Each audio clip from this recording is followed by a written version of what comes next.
Sub players, we're here with Alan Smajlovic, who got top Hello. 16 at Yes. Danish Nationals. Yes. So, first Danish national top. Yeah. First major top whatsoever. So Awesome. really happy with that. Sadly lost the top 16 to a lot of misplays and bad hand in game 3. So it is what it is. We're still proud of you. We're still proud of you. I'm still happy. This is Anton's trophy. Just, for facts. But sadly it wasn't mine today. So hopefully another time.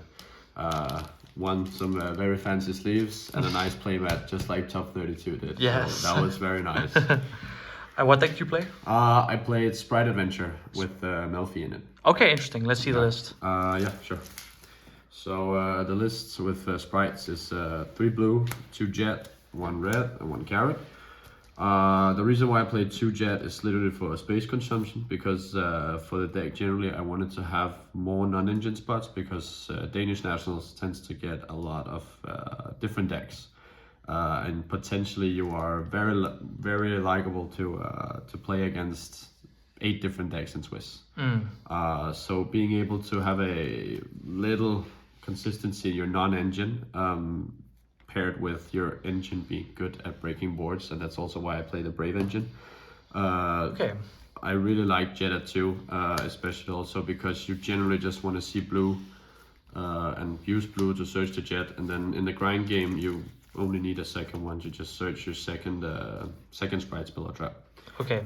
But did you play against many different decks at the tournament, or did you play very? I played against a lot of random decks.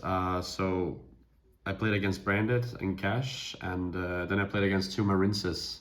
Okay. And then I played against another Branded, and played against Exorcister for some reason. So that's kind of the level we're at this Nationals, and it was in the later rounds I played against Marinces and the Exorcister deck. So I mean, I was right, and usually Danish Nationals you have to prepare for a lot of rove. So going on, I play Nimble Package. Some people who don't play the deck would think, why do I play a normal summon package when I play Brave Engine? The reason being that, first of all, if you draw this together with your Brave Engine, this can be discarded with Fateful and special summon 2 from the deck also by that. And it's also really good if you don't open your Brave Engine, you can still use this as utility. If not, you can normal summon it without effect and still have a 2 to make sprint. Yeah. The Melfi package, I wanted to have something that was like, I play Melfi Sprite, but I have like an extra edge, because sometimes I feel like the regular Melfi Sprite, they kind of loses to a simple bestial or just high attack monster. So if I play against Cash or something, they'll just be able to summon something and go to battle phase. The Melfi stuff helps with that a lot. By making a much stronger board just by searching this and getting a negate, especially against the Cash deck, because you get the search with this to get Herald, and then you can negate the Cash monster they summon, so they can't use it or attack with it. This engine is really good. I would not have not played it. I also played Ibli. Was people prepared for that? Actually, I don't think so, but I didn't really get to summon it a lot, because you kind of need like sometimes some extra cards, and sometimes I prioritized summoning the Sprite monsters with a Gigantic instead of summoning this, because you would usually open something like Engine and then open your blue or your jet or your starter, and then you would be able to make this.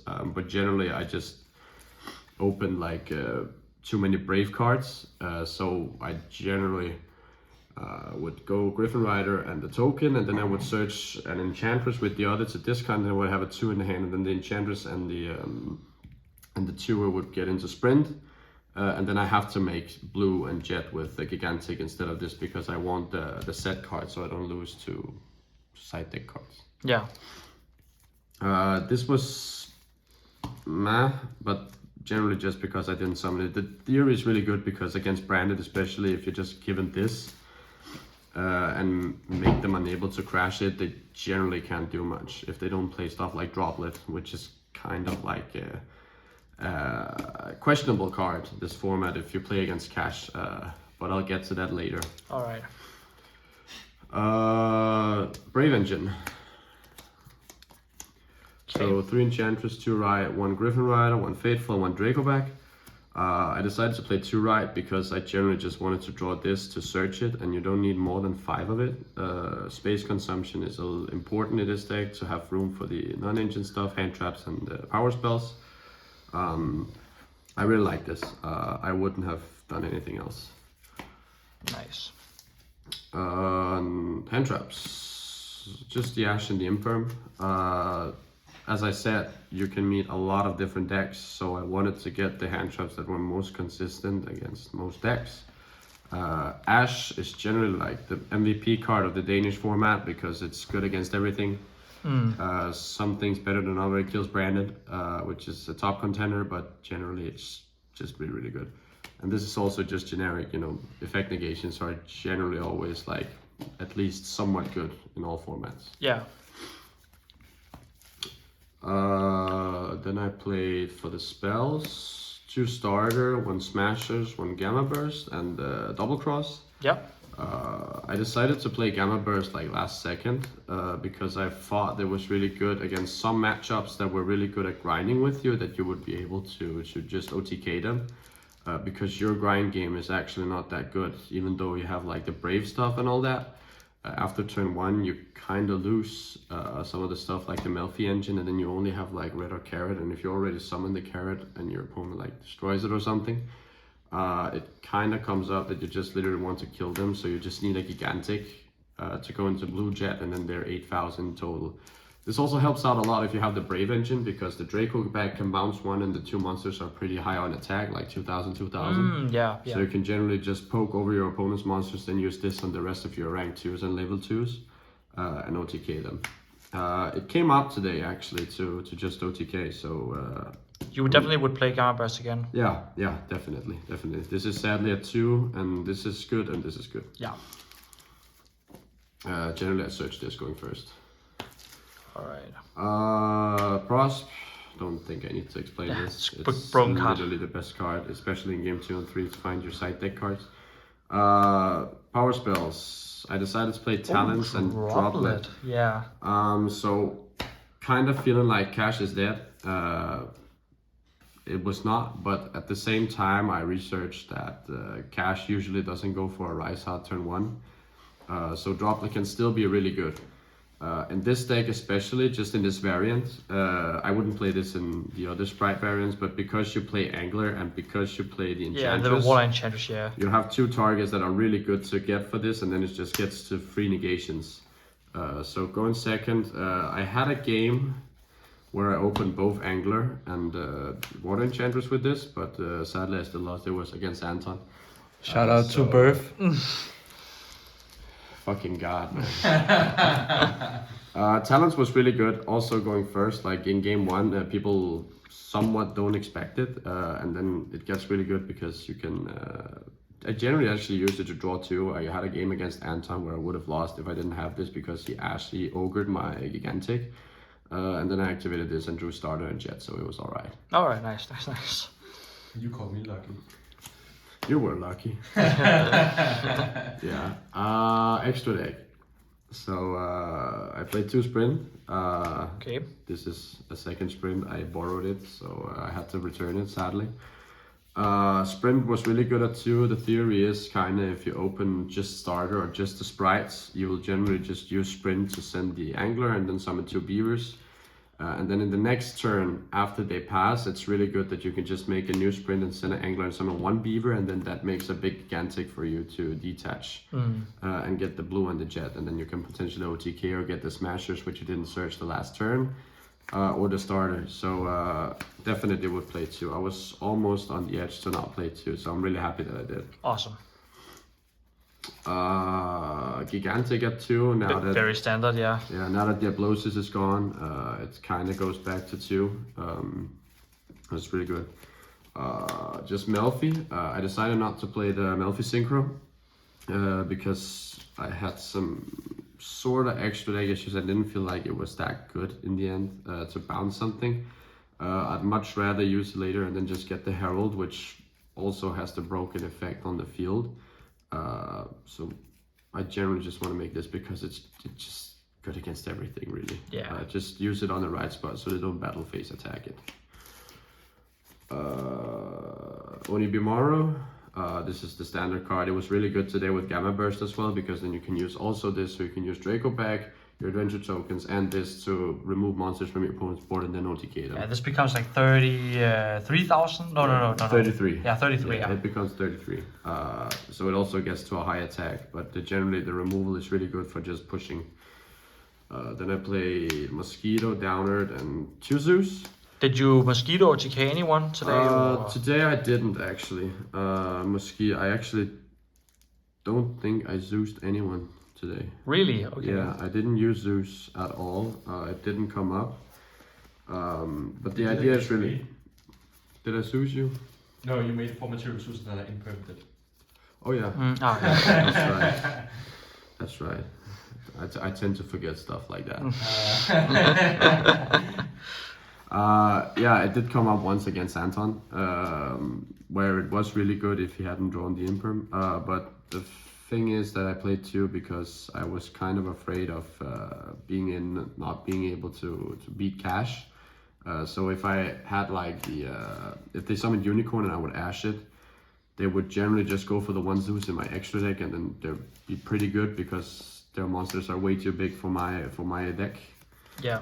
So I wanted to have 2 to be able, because then they're generally just remove Downerd, and then it's alright if they don't have the Imperm or an effect negation, because they don't have an in-engine effect negation like that. You can just Zeus them for free materials and it's gonna be fine. Yeah. Then I play Linkuribo. I was kinda scared of someone playing Ibli. And I kinda had the deck space, so I just wanted to be more safe than sorry. It also kinda comes up when you have Ibli in your hand, you can summon it and link it off into this. And then if you have something like a Sprite starter, it can be really good, because then you can just keep on playing. And they still have Ibli, so you can make full combo plus Ibli with this. Yeah. Then I played Beat Cop for the Ibli. Didn't do this today at all, but the theory is really good, especially against a branded deck. If you just give them the Ibli token and use this, they can't even crash it, so you can even summon monsters in attack. Might put out Ibli from the deck. Have to consider that. Depends on how the format also evolves. Yeah, exactly. But Ibli is so good if people aren't prepared for it. But that's the thing. So I played Phoenix. You have to play this, it's really good, especially you summon this, pop a background, and then discard Angler, and then Angler gets the special 2, and then you can make a big Gigantic with it. Yeah, exactly. That kind of comes out. Then I played the Dark Charmer. I was expecting a lot of Sprite, and this card is really good in the mirror match. Did it come up at all? Not at all. I didn't play against Sprite, even though it was the most represented deck, but that's what happens. It was also sometimes really good against the dark decks because it's a 2, so you can literally use any 2 monsters. If you draw your Bestials against Branded, you can use the Magnamut, which you're chained to like a Branded Red or a Banishment. Then you summon the Magnamut, and then you just need another monster to make this, and then you can take one of their graveyard cards, because most Branded cards are darks, and then you can make Sprint with this. Just like they did in Tier. Yeah. So that's the extra deck. Side deck. Yeah. 4 Bestials, broken, really good. I played against 2 branded, and against one of them I didn't draw him. Against the last round branded, I did draw them this, and it kinda really won me the game. So nice. They're too good. This is a good level 2 monster. When it's normal summon, it summons a level 4 monster from my hand, so it triggers the Sprite monsters. Yes. But only on normal summon does it do that? Yeah, only on normal summon. Yeah. So this has to be impermed on the normal summon. Yeah, exactly. Yeah, exactly. So 3 Cosmic and a Harpies. I was actually only on 2 Cosmic and a Harpies because I was thinking of playing Shifter in this deck, in the side deck.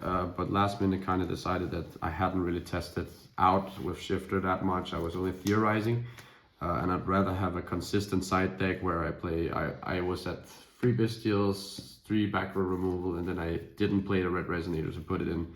And then I kind of felt like that I wanted to be able to play in time, and then I wanted more consistency against more threats, especially with Cosmic, because sometimes like people will flip random floodgates. Like Ghost and a Rivalry are so good against me because I kind of can't out them. Then I played Dark Ruler. Good in theory, didn't really use it today, especially only in top 16 in game 3. Sadly, I didn't draw well enough for it to be impactful enough, but I probably should keep this in. I'm still kind of debating on whether this should be this or an Evenly, because I've heard Evenly was insane this weekend. Last card is Antispell. This card was insane the whole weekend. I drew it like 5 games in total, 5 or 6 games, and I think like 90% of the games my opponent just scooped, because if you put up the full board in this, because they can't Dark Rule you, and I find it better than some people play Judgment. I like this better because it just stops like any other cards and their engine mostly. So it's really good. Of course, it loses to Evenly, but now that you play the Adventure engine as well, you can also negate Evenly with a Griffin Rider. So sometimes you can even have a Griffin Rider and a Carrot on the board. Yeah. So even if they open double Evenly plus this, you pretty much win. All right. Yeah. Is there anything final you want to say? Yeah. Shout out to the boys. Hey. Shout outs to the guys I traveled with. Shout outs to all the people from locals. Shout outs to Anton for winning the whole event. For beating me round 2. Very sad. Still happy that I made it into top 16. Shout outs to you, Christian, and shout out to Smith here, who's a bit tired from a long trip. We kind of all are. But, that's how it is playing Yu-Gi-Oh!